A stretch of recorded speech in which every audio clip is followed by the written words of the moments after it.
Everyone, it's Emily Fox. Today's video is going to be the last video in this mini-series about authors. So if you haven't seen them, I will link down below. I did a video about authors. I will automatically read/buy whatever they come out with. I did one about authors. I shall never read anything else. Bye. Hopefully. Probably. And then this video is going to be authors that I want to read a lot more from. To make it more interesting, these are all authors I have read at least 2 books. I think there might be one exception. But, you know, trying to make it more like I've seen a pattern that I enjoyed their books, so I want to read more by them. So let's get through them because I have 13. I probably should have kept some for part 2, but you know what? We're just gonna go for it. Let's start with N.K. Jemisin, the author of the Broken Earth trilogy. I have read all 3 books, loved them, and I have 2 more. Actually, they're right there. You see them? 2 more series by her on my shelves. I have the Dreamblood duology, which is a 2-in-1, and then I have the Inheritance trilogy, which is like 3 books, but I think there are also some novellas in this humongous book that terrifies me. So I really enjoyed this series, which obviously I wasn't the only one because all 3 of them won the Hugo Award for the year it came out. This has to be one of the most unique fantasy series slash kind of has a sci-fi twist to it, like post-apocalyptic or apocalyptic, I guess. And I was so surprised. The writing style is really not for everyone. It's kind of hard to get into because there's quite a few sections that are written second person, so you, which gets kind of confusing, but I did think it was totally worth the payoff. I love the world building, I love the magic system, and great representation also, and I just think it's really worth it if you are someone looking for more unique fantasy books to get to. So yes, this was good enough that I totally want to read a lot more by her. Obviously, I got 2 more series by her on my shelf. I just need to get around to reading it. I'm also looking forward to reading her newest book, The City We Became, I think. I'll put it on the screen. I do have my name on the waiting list at my library to get to that one. I will probably get to that one before these ones. So yes, definitely planning on reading a lot more by her. By the way, these are in no particular order, but I also want to read more by Jennie Nelson. In her case, it's a little bit different because I have read the only 2 books she did publish. I've read I'll Give You the Sun, which I adore. It is one of my favorite YA contemporary of all time. You're following twins and they stopped talking 3 years ago and you don't know why. And you go back and forth in timeline with him being when they're 13 and then her when they're 16. And again, you don't know why they don't talk anymore. And then you just follow their timeline and you learn a lot more about them and it's heartbreaking and I loved it. And I also read another book by her, which I can't remember the name, something Sky. I read that one also, and they're both about grief, which they both broke my heart. And she announced a few years ago she was coming out with a new book and it sounded interesting, but no news since. So once it comes out, I will absolutely read it. But yes, I definitely want to read more by her, but not my fault that I can't. Next, let's talk about Matt Haig. I've read, I believe, 2 books by him and I have 2 more at least on my shelf that I'm looking forward to reading. I read The Humans, which is one of my all-time favorite books. I've talked about it a lot on here. It's like a first contact with aliens kinda, and it starts funny and then becomes more philosophical, you know, what it is to be human. I, again, raved about this a lot. I've also read a non-fiction by him, which Reasons to Stay Alive, which was also good, but I think I will stick to is fiction books because once again I do have a couple. The first one I have that I'm really looking forward to is How to Stop Time, so I'm definitely planning on reading that one. And then there's something Bradley, I'll put it on the screen once again. So yes, I have a couple of his books. I'm definitely planning on reading more just because this was so good. I just need to have more in my life, so looking forward to reading more. Let's talk about Michael Crichton. I feel like I've read 2 books. Oh yeah, I've read Jurassic Park by him, obviously. I feel like everyone knows him for that. And then I read this one, which is the Andromeda Strain, which is my favorite, I think, between the 2. He writes sci-fi books, which is completely my jam. I do have Sphere on my shelves, which I'm planning on reading. I think it's right here. This was great. I do feel like I've been saying that the writing is like drier than like Cracker in the Desert. I stand by that, but I really like science heavy sci-fi, so I have no issues with it, and I do highly recommend it as a first contact with aliens kinda. I really enjoyed it enough that I totally want to read more by him. Once again, I do have some on my shelf. I think I have like 2 of his books on my shelf, so we'll be reading more. Highly recommend these. It's like older. I don't feel like I hear a lot of people talk about his books, probably because they're a little bit older, and I feel like on Booktube we focus a lot on newer stuff, but if you go to a library sale or something, or a used bookstore, you probably will find some of his books, and I do recommend them. Chimamanda Ngozi Adichie. I have read 2 of her books, 2 non-fiction books by her. I have We Should All Be Feminists, and I have another one that I'll put on the screen, and I want to read some of her fiction book I have on my shelf, which actually should be, yeah. There you go.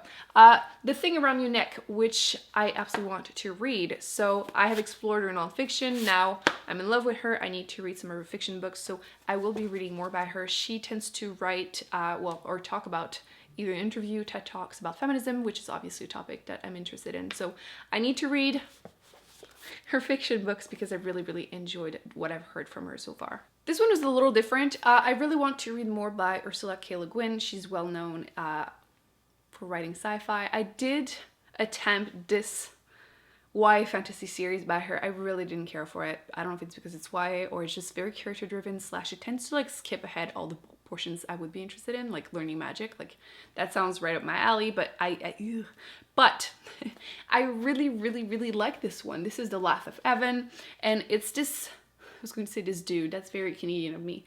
This man starts realizing that his dreams starts happening in real life, whatever he dreams. So he goes and sees a psychiatrist, and that psychiatrist tries to use him to control, you know, the world, trying to fix it, make it better, and you know, you can imagine where that goes.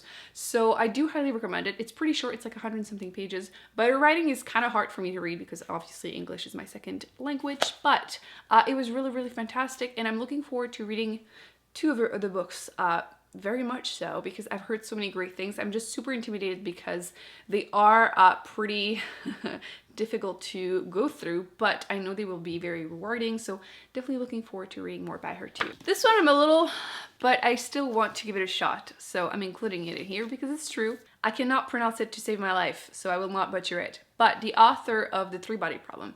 I have read the whole trilogy, absolutely adored it. I do have major issues with like sexism in the characters and everything, but the concepts, the scientific concepts in there are mind-blowing. This is a first contact with aliens that is very, very, very, very science heavy.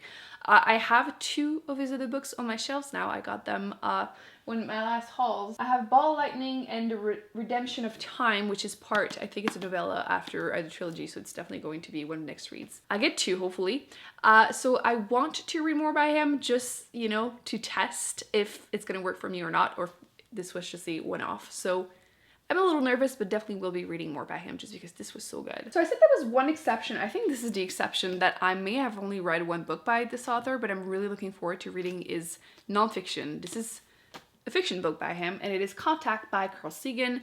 I have so many of his books on my shelf that are nonfiction. I have The Demon Hunted World, which is like one of the books in my 20 books I want to read in 2020. I'm really hoping I will like force myself to actually read it.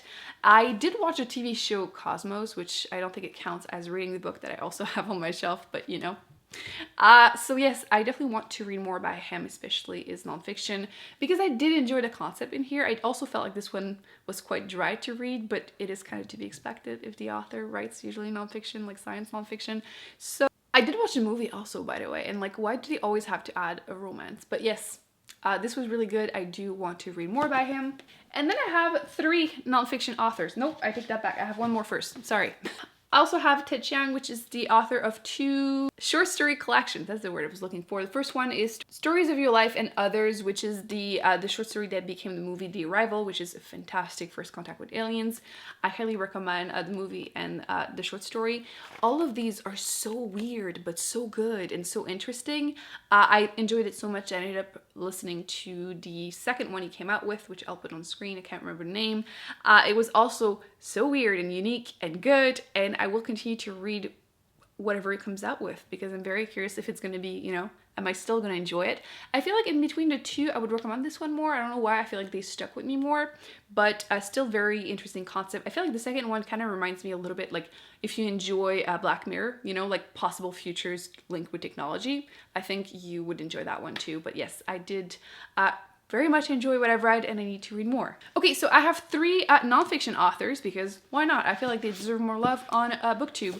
The first one is Mary Roach, which I do own that one actually. I was going to say I don't own the books that I've read by her. That's not true. I do own Packing for Mars, which is all about astronauts. I've been joking around that if you read this book, you will learn more than you ever thought you needed to know about having to use the bathroom in space, but still very, very interesting. She takes those really unique concepts and just she just goes for it and explores them. I also read Stiff, which is about dead bodies. And on my shelf, the next one I'm planning on reading is Spook, and it is about the afterlife. So Why the hell not? So if you're looking for a very interesting concept in your nonfiction, I definitely recommend her as an author.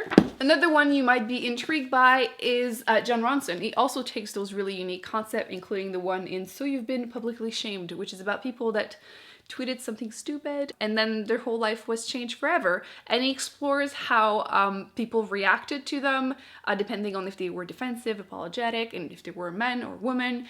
And yeah, very interesting topic for sure. I also read one about psychopath by him. So once again, do recommend his books. They're kind of weird topics. He does have a couple more that I need to get around to reading. I'm hoping he did narrate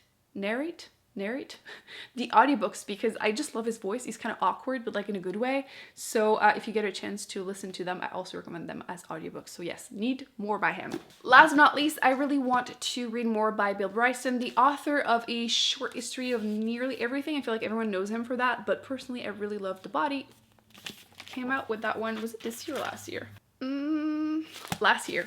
It's a nonfiction, obviously, about the human body. It's super interesting. There's just like, he goes through the whole body and tells you, you know, new stuff, old stuff, just good stuff. Just recommend it. It's very, very accessible. And I do now know that he came out with a bunch of other nonfiction books. I didn't know that. It was one of those situations that you like look it up and you realize they came out with like 20 books and you're like, how did I not know that? So I want to explore more of his content, including one that I do have on my shelf, which is this one. This is The Mother Tongue, English and How It Got That Way.